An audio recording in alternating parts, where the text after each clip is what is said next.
తెలంగాణలో ఎంతో ఉత్కంఠ రేపిన ఆర్టీసీ కార్మికుల సమ్మె ప్రశాంతంగా ముగిసింది. మంత్రుల సబ్ కమిటీ శుక్రవారం రాత్రి ఆర్టీసీ జేఏసీ సంఘాలతో జరిపిన చర్చలు ఫలించడంతో శనివారం తెల్లవారుజాము నుంచే బస్సులు రోడ్డెక్కాయి. ప్రజలు ఎలాంటి ఇబ్బందులు లేకుండా హ్యాపీగా బస్సుల్లో ప్రయాణిస్తున్నారు. తమ డిమాండ్లపై ప్రభుత్వం సానుకూలంగా స్పందించినందుకు అటు ఆర్టీసీ కార్మికులు ఎన్నో రోజులు కొనసాగుతున్నందుకున్న సమ్మె 3 రోజుల్లో ముగిసి బస్సులు రోడ్డెక్కడంతో ఇటు ప్రజలు ప్రభుత్వం సంతోషంగా ఉన్నాయి. అయితే విపక్ష బీఆర్ఎస్కు మాత్రం సమ్మె విరమణతో నిద్ర పట్టడం లేదన్న ఆరోపణలు నెట్టింట వినిపిస్తున్నాయి. దీంతో బీఆర్ఎస్కు మళ్లీ ఈనో వేసుకునే సమయం వచ్చిందంటూ కాంగ్రెస్ శ్రేణులు ఎద్దేవా చేస్తున్నారు.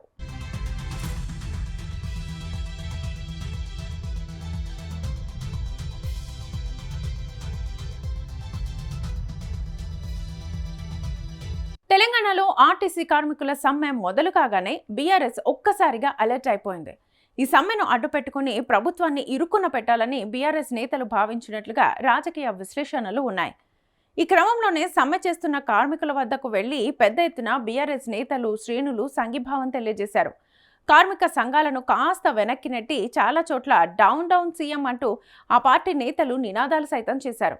ఈ క్రమంలోనే అనూహ్యంగా ఆర్టీసీ కార్మికుడు శంకర్ గౌడ్ ఆత్మ బలిదానానికి పాల్పడడంతో సమ్మె మరింత ఉగ్రరూపం దాలుస్తుందని బీఆర్ఎస్ నేతలు భావించారు.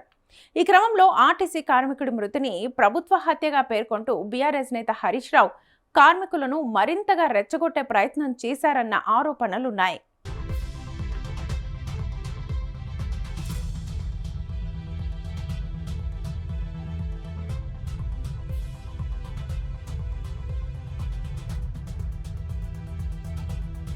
అయితే ఆర్టీసీ డ్రైవర్ శంకర్ గౌడ్ మృతి నేపథ్యంలో సమ్మెను మరింత తీవ్ర రూపం దాల్చకుండా విపక్షాలు దీన్ని ఆయుధంగా మలుచుకోకుండా సీఎం రేవంత్ రెడ్డి వ్యూహాత్మకంగా వ్యవహరించారు.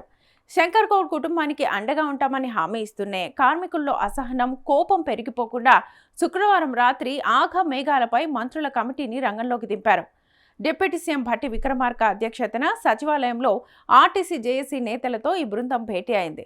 జేఏసీ నేతల డిమాండ్లపై చర్చించి వారి విజ్ఞప్తుల పట్ల సానుకూలంగా స్పందించింది. దీంతో రాత్రికి రాత్రే సమ్మెను విరమిస్తున్నట్లుగా జేఏసీ నేతలు ప్రకటించారు. దీంతో శనివారం ఉదయం నుంచే యథావిధిగా ఆర్టీసీ కార్మికులు, డ్రైవర్లు, కండక్టర్లు విధుల్లోకి రావడంతో బస్సులు మళ్లీ రోడ్డెక్కాయి.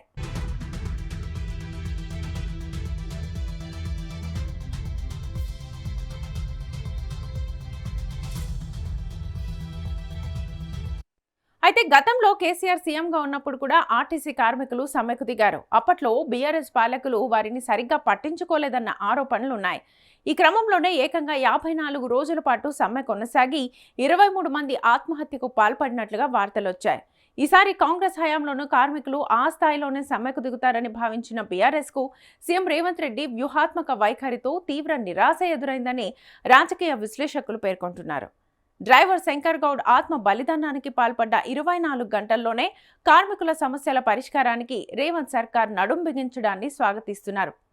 మరోవైపు తాము ఆశించింది జరగకపోవడంతో బీఆర్ఎస్ నేతల కడుపు మండుతోందంటూ కాంగ్రెస్ శ్రేణులు సెటైర్లు వేస్తున్నారు.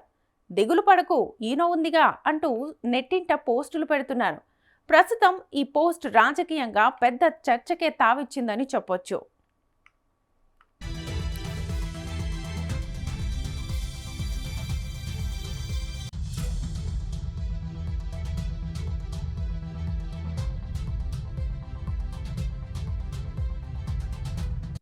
మొత్తానికి ఉత్కంఠ రేపిన ఆర్టీసీ సమ్మె వేగంగా ముగియడం, ప్రభుత్వం తక్షణ చర్యలు తీసుకోవడం కార్మికుల్లో నమ్మకం పెంచితే రాజకీయంగా మాత్రం ఈ అంశం ఇంకా చర్చనీయాంశంగానే మారింది.